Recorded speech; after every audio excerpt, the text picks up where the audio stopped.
नमस्कार मित्रों, आज हम बात करेंगे ब्रह्म मुहूर्त और 21 दिवसीय ध्यान विधि के बारे में। यह एक ऐसी ध्यान विधि है जिसका यदि आप मात्र 21 दिनों तक लगातार अभ्यास करते हैं तो आपकी कोई भी मनोवांछित मनोकामना, इच्छा या प्रार्थना पूरी हो जाती है। क्योंकि आपको इस ध्यान विधि का अभ्यास ब्रह्म मुहूर्त में करना है, इसीलिए सबसे पहले हम ब्रह्म मुहूर्त के विषय पर विस्तार से चर्चा करेंगे और फिर ध्यान विधि के बारे में बात करेंगे। ब्रह्म मुहूर्त प्रातः काल के उस विशेष 1 घंटा 36 मिनट के समय को कहते हैं जो सुबह 4:24 से लेकर 6 बजे तक रहता है। लेकिन इस विषय में कुछ और भी मान्यताएं हैं। अगर हम प्राचीन ग्रंथों का अध्ययन करें तो उनके अनुसार रात्रि को 4 कालों में विभाजित किया गया है, जिसमें पहला काल है रुद्रकाल। रुद्रकाल शाम 6 बजे से लेकर रात्रि 9 बजे तक प्रभावी रहता है। उसके बाद दूसरा काल है राक्षस का। राक्षस काल रात्रि 9 बजे से लेकर 12 बजे तक प्रभावी रहता है। फिर उसके बाद तीसरा काल है गंधर्व का। गंधर्व काल रात्रि 12 बजे से लेकर भोर के 3 बजे तक प्रभावी रहता है। और फिर आता है चौथा काल, यानी कि जिसे अंतिम प्रहर भी कहा जाता है, वह है मनोहर का। मनोहर काल भोर के 3 बजे से लेकर सुबह के 6 बजे तक प्रभावी रहता है। ब्रह्म मुहूर्त के समय की जो मान्यताएं हैं वह मनोहर का यानी कि 3 से 6 बजे के बीच में ही पड़ती है। हालांकि विभिन्न देशों में सूर्योदय के समय में भेद रहता है। कोई एक निश्चित समय ब्रह्म मुहूर्त का हर स्थान का एक ही नहीं बताया जा सकता, लेकिन यदि आप मनोहर काल के बीच में यानी आज भोर 3 बजे से लेकर सुबह 6 बजे के बीच में किसी भी समय जल्दी उठते हैं तो ये समय अमृत वेला यानी ब्रह्म मुहूर्त का समय ही माना जाएगा। अगर हम ब्रह्म मुहूर्त का शाब्दिक अर्थ को समझने की कोशिश करें तो ब्रह्म का मतलब होता है देव था, जो ज्ञान के देवता है, और मुहूर्त था समय खंड, यानी एक ऐसा समय है जिसमें हम क्या को समझने का प्रयत्न करते हैं, यानी कि ज्ञान को समझने का समय है, उसको हम ब्रह्म मुहूर्त कहते हैं। ब्रह्म मुहूर्त की बहुत ही महत्वपूर्ण चर्चाएं हमारे शास्त्रों में की गई है। ब्रह्म मुहूर्त में जो ब्रह्मांड है और जो देव शक्तियां हैं वह वातावरण में विचरण करती रहती है। अगर आपकी नींद इस समय के दौरान अचानक खुल जाती है तो इसका मतलब शुभ ऊर्जाएं आपसे संपर्क करना चाहती है। इसलिए जब आप इस समय में उठकर ध्यान जैसी शुभ क्रियाएं करेंगे तो आपको बहुत जल्दी उन ऊर्जाओं से संपर्क स्थापित होना शुरू हो जाएगा। इसी प्रकार सभी धर्म के जूते वाले हैं, वह चाहे मंदिर हो, गुरुद्वारे हो या फिर जितने भी पूजा स्थल हैं, वह सब ब्रह्म मुहूर्त में ही खोले जाते हैं, क्योंकि यही वह समय है जब सारी नकारात्मक शक्तियां सो जाती है और सकारात्मक शक्ति जागृत होती है। इस समय बहने वाली वायु को अमृत वायु कहा जाता है, क्योंकि सारा प्रदूषण और सारी दूषित वायु समाप्त होकर वातावरण में ऑक्सीजन के रूप में व्याप्त रहती है। और रात के समय और बढ़ने के कारण इस समय वायुमंडल दिन की अपेक्षा काफी शीतल रहता है और मनोहर रहता है। इस समय वातावरण बिल्कुल शांत होता है और इस समय सोकर उठने के कारण हमारी मस्तिष्क की सभी क्रियाएं भी बिल्कुल शांत होती है। इसलिए यदि आप इस समय अपनी स्टडी करते हैं, पढ़ाई करते हैं, कोई प्लानिंग करते हैं या इंटरस्पेक्ट करते हैं या ध्यान करते हैं तो उसमें आपको बहुत लाभ मिलता है। आपने वह कहावत तो सुनी ही होगी कि जल्दी सोना और जल्दी उठना सफलता की प्रथम सीढ़ी है। इसलिए यदि आप भी सफल होना चाहते हैं तो ब्रह्म मुहूर्त में उठना शुरू करें। इससे आपको बहुत सफलता मिलेगी। एक्चुअली प्राचीन काल में इलेक्ट्रिसिटी नहीं होती थी, इसलिए लाइट नहीं रहने पर लोग सूर्यास्त के बाद सो जाते थे और सूर्योदय से पूर्व यानी ब्रह्म मुहूर्त में ही उठ जाया करते थे। यह प्रकृति के साथ चलने की उनकी एक पद्धति थी। आता था जो भी व्यक्ति प्रकृति के साथ संतुलन बनाकर चलता है वह हमेशा स्वस्थ रहता है। और यह भी देखा गया है कि जो लोग प्रातः काल जल्दी उठते हैं वह बिल्कुल स्वस्थ रहते हैं, और अक्सर वह लोग जो नाइट शिफ्ट में काम करते हैं उनको स्वास्थ्य संबंधी समस्याएं आने लगती है। कहने का तात्पर्य यह है कि अगर आप प्रकृति के साथ मेलजोल बनाकर चलते हैं तभी हम स्वस्थ रहते हैं, लेकिन अगर हम प्रकृति के खिलाफ चलना शुरू हो जाए तो हमें शारीरिक रूप और मानसिक रूप से समस्याएं आनी शुरू हो जाती है। मित्रों, अब तक आप समझ चुके होंगे कि ब्रह्म मुहूर्त क्या है और इसका महत्व क्या है। अब हम बात करते हैं 21 दिवसीय ध्यान विधि के बारे में। सबको मालूम है कि प्रातः काल का समय ध्यान के लिए सर्वश्रेष्ठ समय होता है, इसलिए आज हम एक ऐसी ध्यान विधि की बात करेंगे जो विशेषकर ब्रह्म मुहूर्त में ही की जाती है। यदि आप इस विधि को निरंतर 21 दिनों तक केवल 10 मिनट की अवधि तक हर रोज इसका अभ्यास करते हैं तो इन 21 दिनों के भीतर ही आपको इस विधि का रिजल्ट मिलने लग जाएगा। यह विधि विशेष रूप से आपकी कोई इच्छा, कोई मनोकामना अथवा आपकी कोई प्रार्थना जिसको आप पूरा करना चाहते हैं उसके लिए है। इससे पहले कि हम इस विधि पर पूरी बात करें, थोड़ी सावधानी रखनी जरूरी है। जैसे कि ऐसे लोग जिनको हृदय से संबंधित कोई कष्ट है, हृदय से संबंधित कोई बीमारी है, या जिनको रक्तचाप की समस्या, ब्लड प्रेशर की समस्या रहती है, वो इस विधि का अभ्यास करें। इसलिए क्योंकि इस विधि के अंदर हमें सांस को रोक कर रखना पड़ता है। यही कारण है कि हृदय रोगी और रक्तचाप के मरीज इस विधि को बिल्कुल न करें। अब कैसे इसको करना होगा, चलिए जानते हैं। यह बहुत ही चमत्कारिक विधि है और बहुत जल्दी अपना रिजल्ट देती है। इसका कारण है कि इस विधि में हम अपना ध्यान अपने आज्ञा चक्र पर स्थित रखते हैं और आज्ञा चक्र हमारा एक ऐसा चक्र है जो हमारे संकल्प का स्थान है और हमारी विजुअलाइजेशन का स्थान है और हमारी क्रिएटिविटी का स्थान है। अगर हम इस चक्र पर केंद्रित होकर कोई प्रार्थना करते हैं, कोई संकल्प को दोहराते हैं, तो वह संकल्प या प्रार्थना बहुत जल्द पूरी हो जाती है, क्योंकि इस चक्र का कार्य क्षेत्र ही यही है। इसे हम संकल्प चक्र भी बोलते हैं। वह इसलिए क्योंकि इस चक्र पर ध्यान लगाने से हमारे संकल्प पूरे होते हैं। जैसे कि अगर हम कोई आज्ञा करें तो वह आज्ञा पूरी हो जाती है। वैसे ही सबसे पहले आप अपनी कोई एक मनोकामना लगा, जैसे कोई भी ऐसी इच्छा है जो आप पूरा करना चाहते हैं, उसको अच्छी तरह डिसाइड कर ले कि मेरी यह इच्छा है, मेरी मनोकामना है ना, ये पूरी होनी चाहिए, क्योंकि आपको 21 दिनों तक के उसी इच्छा की पूर्ति के लिए ही इस ध्यान विधि का अभ्यास करना है। इसलिए सबसे पहले आप अपनी इच्छा डिसाइड कर ले, फिर अपना ध्यान शुरू करें। सबसे पहले अर्ली मॉर्निंग यानी किसी ब्रह्म मुहूर्त के समय आप उठेंगे और उठने के बाद फ्रेश होकर नहा धो ले तो अच्छी बात है। नहीं तो सिर्फ अगर मुंह हाथ भी अच्छी तरह से धो लेंगे तो भी चलेगा। और फिर उसके बाद आप अपने घर के मंदिर में, पूजा स्थल में या अपने ध्यान कक्ष में ध्यानस्थ होकर बैठ जाए। ध्यान रखें कि वो जगह ऐसी हो जहां से बाहर की प्राणवायु भी आपके कमरे के भीतर प्रवेश करती है, क्योंकि इस विधि को हम प्रातः काल ब्रह्म मुहूर्त में करते हैं।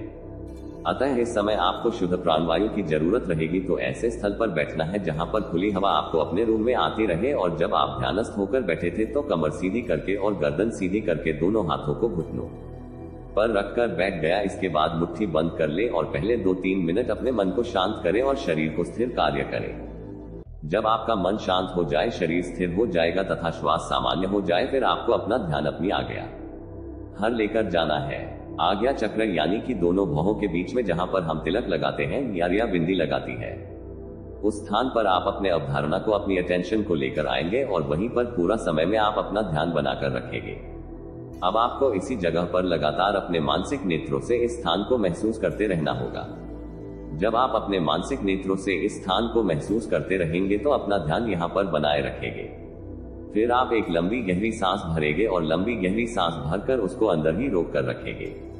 जब आप अपनी सांस को अंदर भरकर रोक लेंगे और उस दौरान आपका ध्यान भी आज्ञा चक्र पर टिका रहेगा, उस समय आप अपने इष्ट देवी देवता या गुरु का चित्र अपने आज्ञा चक्र पर देखेंगे और अपने इष्ट देवी देवता या गुरु का क्षेत्र अपने आज्ञा चक्र और देखते हुए और सांस को अंदर रोक कर रखते हुए आप प्रार्थना या संकल्प करेंगे या अपनी इच्छा को दोहराएंगे। जो भी आपकी इच्छा है एक लाइन में उसको दोहराना है कि हे गुरुदेव या है मेरे परमात्मा, जिनको भी आप मानते हैं, उनके आगे आप प्रार्थना करेंगे कि मेरी इच्छा पूरी हो। और तब तक आप उस इच्छा को दोहराते रहेंगे जब तक आपके अंदर उस सांस को अंदर रोके रखने की क्षमता है। वो सांस अपने अंदर 10 सेकंड भी रोक सकते हैं, 20 सेकंड भी रोक सकते हैं या फिर 30 सेकंड भी रोक सकते हैं। जितना हो सके मैक्सिमम टाइम तक बिना कष्ट के आप अपनी सांस को अंदर रोक सकते हैं। इसके बाद ध्यान आज्ञा चक्र पर बनाए रखेंगे और अपने मन की आंखों से अपने इष्ट देवी देवता या गुरु का स्मरण करते रहेंगे और बार बार अपनी इच्छा को रिपीट करते रहेंगे तब तक जब तक कि आपकी सांस अंदर रुकी हुई है। जब आपको लगे कि से ज्यादा आप अपनी सांस को अंदर नहीं रोक सकते हैं तो फिर धीरे से मुंह से सांस को बाहर निकाल देंगे। याद रखें कि आपको अपनी सांसों को नाक से भरना है और बाहर मुख से निकालना है। इस तरह ये चक्र हुआ। फिर आप 15 या 20 सेकंड तक थोड़ा सा रेस्ट करेंगे और सामान्य स्थिति में बैठे रहेंगे।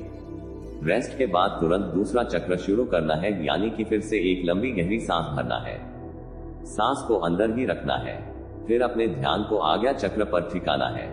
इसके बाद अपने मन में इष्ट देवी देवता अथवा अपने गुरु का चित्र निहार रहा है और इन सभी चीजों के साथ दोबारा अपनी प्रार्थना को फिर से रिपीट करना है।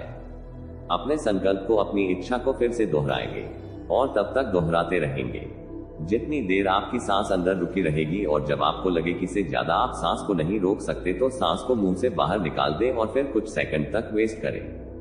इस तरह ये 2 चक्र हुआ। ऐसे आपको लगातार बीच में रुक रुक कर कुछ सेकंड रेस्ट करते करते अपनी इच्छा को बार बार आपको दोहराते जाना है और लगभग 10 मिनट तक आपको ऐसा 21 दिनों तक हर रोज करना होगा। क्योंकि ये पूरी विधि है, इसलिए आपको 21 दिनों तक सच्चे मन से इसे पूरा करना ही करना है।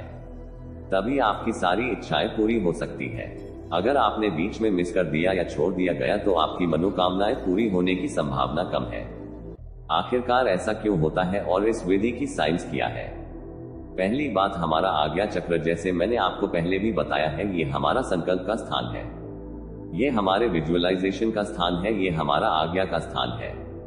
तभी इसका नाम आज्ञा चक्र पड़ा है। इसलिए जब हम इस स्थान पर आकर कोई आज्ञा करते हैं, कोई प्रार्थना करते हैं या फिर कोई संकल्प करते हैं तो वह आज्ञा, संकल्प, वह प्रार्थ हमें पूर्ण हो जाती है।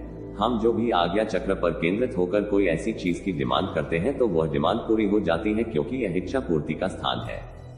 और दूसरी बात, जब हम इस प्रकार से सांस को अंदर रोकते हैं तो क्या होता है, इससे हमारी पूरी बॉडी में एक इमरजेंसी की सिचुएशन आ जाती है। जब हम इतनी देर तक सांस को रोकते हैं तो क्या होता है, हमारा दिमाग रुक जाता है, हमारे विचार रुक जाते हैं। ऐसा क्यों होता है? ऐसा इसलिए होता है क्योंकि अब आपके पास लग्जरी नहीं है आराम से विचार करने की, अब एक आपातकालीन स्थिति है। ऐसी स्थिति में आप प्रचार नहीं कर पाएंगे। इसलिए जब आप अपना सारा ध्यान अगर किसी एक चीज को चुनकर लगाएंगे तो उसी स्थान पर आपका ध्यान लगा रहेगा, यानी कि आपका मन पहले से ज्यादा एकाग्र हो जाएगा।